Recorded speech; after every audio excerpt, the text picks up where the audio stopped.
जैसे ही 10th का result आता है ना, तो लोग डॉक्टर बनने के लिए बायोलॉजी ले लेते हैं, आईआईटी में जाने के लिए मैथ ले लेते हैं, और आर्ट्स और कॉमर्स की तरफ भी कुछ लोग देख लेते हैं, और तुम भी यही कर रहे हो। लेकिन मेरा एक सवाल है, तुम जो भी चूज करने जा रहे हो ना, क्या तुम सच में उसके लायक हो? क्या तुम सच में वो करना चाहते हो? या सिर्फ जो मार्क्स आए हैं तुम्हारे और जो सोसाइटी तुम्हें बोल रही है, उसके बेसिस पे तुम वो डिसीजन ले रहे हो? अगर इसका आंसर गलत दिया ना, तो अगले 2 साल में तुम्हारा जीवन टुकड़ों में भी खर जाएगा। और तुम अपने आसपास देख लो, सब लोग जैसे दुखी दुखी घूमते हैं ना, तुम भी उस भीड़ का एक हिस्सा बन जाओगे। सबसे पहले मैं तुम्हें ये बता देता हूँ कि इस टाइम पे तुम वो कौन सी प्रॉब्लम क्रिएट कर सकते हो जो तुम्हारी लाइफ को डिस्ट्रॉय कर देगी। सबसे पहला, तुम्हारा खुद का ईगो, कि मेरे को प्रूव करना है, ऐसे लोगों को प्रूव करना है जिनको तुम्हारी लाइफ से कोई कुछ नहीं लेना देना। उन लोगों को प्रूव करना है कि मैं वीक नहीं हूँ, मैं मैथ लेके दिखाऊंगा, मैं ये करके दिखाऊंगा, मैं वो करके दिखाऊंगा। एक्सटर्नल वैलिडेशन चाहने की कोशिश में तुम सुनोगे। दूसरा, पेरेंट्स का ईगो, कि साइंस ले लो, क्यों अपना जीवन खराब कर रहे हो, रेस्पेक्ट मिलेगी तुम्हें तभी तुम्हारे समाज में कोई वैल्यू है। सोसाइटी का ईगो, कंपैरिजन करेंगे, रिलेटिव देखेंगे, हमारे बच्चे इसमें जा रहे हैं, शर्मा जी का बेटा तो आईआईटी की तैयारी भी करने लग गया। और इन तीनों का रिजल्ट एक ही आता है कि डिसीजन तुम्हें लगता है कि तुम ले रहे हो, लेकिन डिसीजन तुम्हारे लिए तो सिस्टम ने ले लिया पहले ही। अब जिस इल्यूजन की वजह से प्रॉब्लम क्रिएट होती है ना, उसको ब्रेक करने से पहले जान लेते हैं, सब्जेक्ट करियर नहीं होते।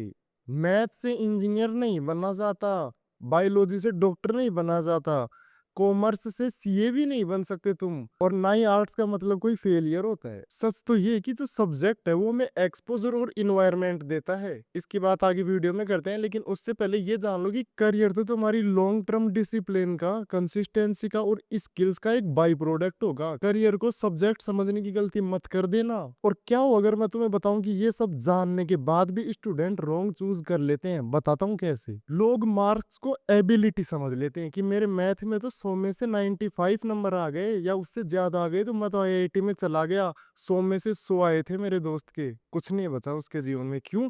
क्योंकि वो सोचा कि जो मेरा इंटरेस्ट है वही मेरा पैशन है। पीयर चॉइस के कॉपी करते करते खुद के डिसीजन चूज कर लिए, और हल्का सा जो मन में डर होता है उसको बचाने के लिए सेफ चॉइस ले ली। वही तुम करने वाले हो। सच तो ये कि जो मार्क्स है वो तो जो पहले जो सिस्टम चल रहा है, ये जो 10th में, उसकी परफॉर्मेंस है बस। लेकिन जो फ्यूचर है वो तो तुम्हारी कंसिस्टेंसी और टॉलरेंस पे डिपेंड करता है कि कितना स्ट्रेस टॉलरेंट कर पाओगे तुम। वो स्ट्रेस जिसकी तुम्हें फीलिंग भी नहीं आई अभी तक 10th में, वो बहुत अलग चीज है। तो अब तुम ऐसे सोच रहे हो कि फिर मैं चुनूं कैसे, तो मैं बता देता हूँ, तुम्हें सब्जेक्ट नहीं, खुद का पेन चुनना है, खुद का दर्द चुनना है। क्योंकि एक सच बात है कि हर फील्ड बहुत ही ज्यादा बोरिंग और बहुत ही ज्यादा टफ है। अब तुम ये डिसाइड कर लो कि तुम रोज कौन सा पेन चूज कर पाओगे। तुम रोज मैथ की बुक खोल के सोल्व कर पाओगे कि नहीं?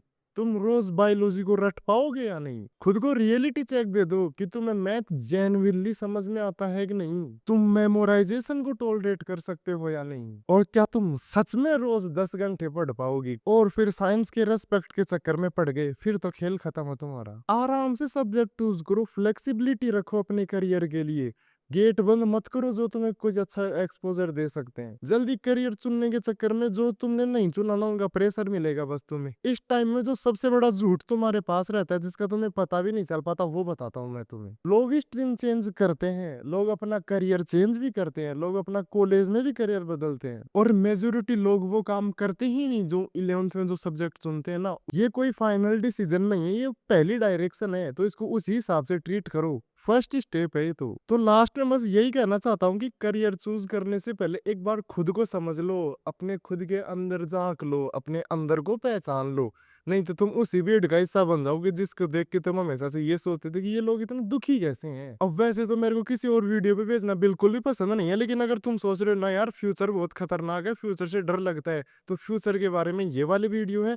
और अगर मैं तुम्हें करियर पे एक बेस्ट वीडियो बताना चाहूँ, तो इतना टेंशन स्पेन तो अपना है नहीं, तो मैं तुम्हें एक प्लेलिस्ट बताता हूँ, सिर्फ 3 या 4 वीडियो की है, वो भी 3 या 4 मिनट वाले वीडियो बस। तुम्हारे पास 15 मिनट है अगर, तभी इस प्लेलिस्ट को देखना। बस इस बात की गारंटी ले लेता हूँ कि तुम्हारी सारी ओवर थिंकिंग, एंग्जाइटी खत्म हो जाएगी, जीवन में क्लैरिटी आएगी, अच्छा डिसीजन चूज कर पाओगे और उस डायरेक्शन में बढ़ पाओगे जो डायरेक्शन तुम ही चुनना चाहते थे।